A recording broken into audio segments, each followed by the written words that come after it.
In this tutorial, we will be learning Node.js installation in our system. To do that, we first have to download it. Now, as you can see, we are on the official website nodejs.org. As you can see, there are two options given for the Node.js download, out of which we will choose the long-term support option. Click on LTS option and it will get downloaded. Once it is downloaded, please open the MSI file. Now, our Node.js installation started. Click on Next. Accept the terms and conditions and click on Next.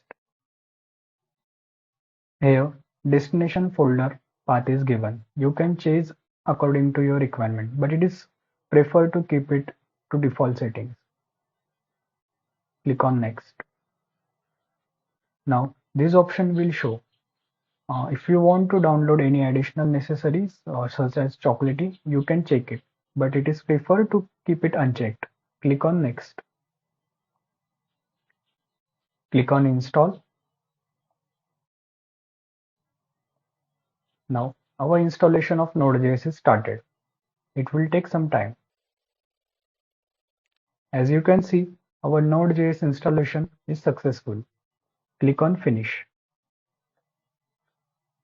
To check if our installation is successful or not, we will check for its version. Open the command prompt and type node space v.